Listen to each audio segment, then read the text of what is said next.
박정희 대통령은 우리 5,000년 가난을 물리친 분입니다.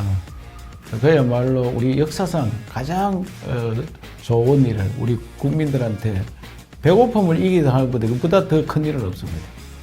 그런 역사적인 성웅, 영웅을 우리가 잘 기려야 되고 또 지금까지 박정희 대통령이 해놓은 것 때문에 60년 동안 잘 먹고 살았어요. 그런데 우리가 한 단계 더 올라가면은 박정희 대통령이 해놓은 것을 현대판으로 해석해서 새롭게 만들면은 우리가 초인류 국가로 가겠다. 제가 늘 그런 거 느끼고 있었고 이번에 그것을 제가 대통령이 나오면서 박정희 대통령이 했던 일을 현대판으로 재해석해서 새롭게 대한민국을 만들면 초인류 국가로 간다. 그런 의미에서 새로운 박정희를 주장을 했습니다. 예.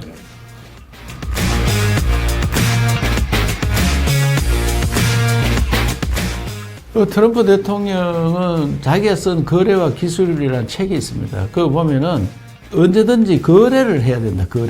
거래의 기술이다, 그게. 그러면 트럼프 대통령이 우리나라 관세, 전 세계 관세 매기는 이유가 무역 흑자 내는 나라에 반비례해서 무역 흑자를 자기들 미국에 많이 내는 나라는 관세가 더 높습니다. 그래서 그 무역 흑자를 많이 나는 품목에 대해서 우리도 연구를 해야 됩니다. 우리가 석유를 사고 가스를 중동에서 많이 사오는데 미국의 기름과 가스를 좀 사주고 또 다른 거래는 에이펙이 굉장히 중요한 계기가 될 것 같은데 트럼프 대통령이 1기 때 트럼프와 2기 때 트럼프는 다릅니다. 1기 때는 70%가 사업가고 30%가 정치인인데 지금은 한 5대5 될 것 같고요. 말년에 가면은 70%가 정치인으로 바뀝니다. 그러면 정치인으로 바뀌면 명예를 생각하고 그러면 이런 분은 노벨 평화상을 기대를 하고 있거든요. 그러면 에이펙 때 트럼프 대통령 보고 푸틴 대통령 좀 데리고 오고 또 저는 윤석열 대통령과 페루 에이펙을 같이 가면서 트럼프 대통령이 북한과 관계가 좋게 만들어서 에이펙 때 김정은을 그 경주에 데리고 오면은 이것이 육자회담이 됩니다. 중국은 자동 오고 그러면은 한반도 평화가 굉장히 빨리 다가올 수 있고 기반이 닦아집니다. 그러면 푸틴이 전쟁 끝나서 오고 김정은이 와가지고 한반도 평화 기초가 닦아지면은 그러면 그 자체로서 노벨상 평화상감이 될 거다. 그러면 트럼프 보고 이런 걸 우리가 하겠다. 에이펙 꼭 참석해라. 또 이런 내용을 사실 조셉 윤한테 제가 또 전달해 놨습니다. 그래서 그런 게 지금 보고가 됐을 거예요. 그래서 이번 대통령이 제가 되면 이걸 바로 실행을 해서 트럼프와 거래를 하는 그런 모습을 보여줘야 된다고 생각합니다. 대통령께 제가 이제 9일날 출마 선언하고 저녁에 8시에 집으로 간절히 찾아가서 출마하겠다고 보고를 드리고 그 다음에 좀 주변에 여러 가지 이야기를 많이 했습니다. 그러니까 이런 말씀을 하더라고요. 대통령이 꼭 되기를 바란다. 덕담을 주고 대통령이 되면 인사할 때 사람 쓸 때 충성심만 봐라. 충성심만. 그것을 꼭 당부한다 이거든. 그게 무슨 말이냐. 충성심 없는 사람이 주변에 많았다. 배신자가 많았다 이런 이야기 같습니다. 그래서 탄핵 소추할 과정이나 그 다음에 탄핵 심판 과정 또 자기가 무슨 내란죄로 조사받는 과정 이런 데에 자기가 관계가 깊었던 사람들이 다 반대 방향에 서 있었던 이런 모습들이 그 상처를 많이 준 거 아니냐 이런 생각이 듭니다.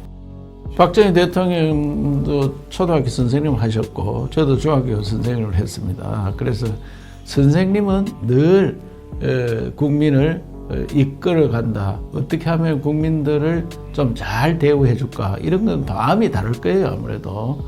그래서 박정희 대통령이 이 국민들, 배고픈 국민을 어떻게 잘 살게 할 거냐. 우리도 한번 잘 살아보세요. 새마을운동. 또 그때 뭐 우리 아무 공장도 없는데 중화학공업, 그다음 원자력 발전소. 그 당시에 전부 다 시작해 놨는 게 지금 오늘날 대한민국이에요. 그래서 저는 이제는 새로운 세상, 4차 산업혁명 시대에 맞는 산업을 바꿔야 된다. 그래서 4차 산업혁명에 맞는 그런 AI, 그 로봇, 배터리, 또 양자 컴퓨터 이런 기술 플러스 더 중요한 것이 한국의 한류입니다. 문화 융성, 한류를 통한 문화 융성. 또 우리나라 교육 체계를 바꿔야 됩니다. 너무 경쟁을 치열하게 해서 학생들이 굉장히 불행합니다.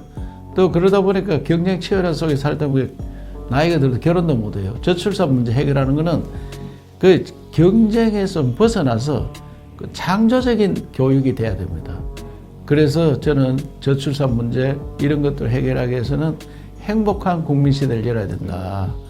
어린애들이 막 학원에 뺑뺑 도는 거는 이거는 국가적으로 문제되고 그 어린애도 나중에 정신적으로 문제가 있어요. 그래서 새로운 시대 만들어서 이제는 창조적인 인간을 키워서 우뚝 서는 그런 나라를 만든다. 그래서 세계 G2가 되는 박정희 대통령이 이루어서 세계 10번째 경제대국이 되었다면 박정희 대통령은 리셋, 새로 만들어서 G2가 되는 초인류 국가로 만드는 것이 저희 구상입니다. 이처럼 어떤 대통령이 되고 싶으냐. 저는 우선 나라가 안정이 돼야 됩니다. 그래서 국가 안보가 철저한 가운데 그 자유우파의 천국을 만들어서 우리 창조적인 아이디어로 국민 행복 시대를 열고 싶다. 국민 행복.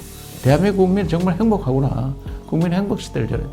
우리나라는 지금 체제 전쟁 속에 들어 있습니다. 어떻게 하면 자유민주주의가 사라질지 모르겠다. 그래서 제가 자유민주주의를 지키는 체제 수호와 그리고 우리나라는 지금 87년도 헌법이 우리 몸에 안 맞아요.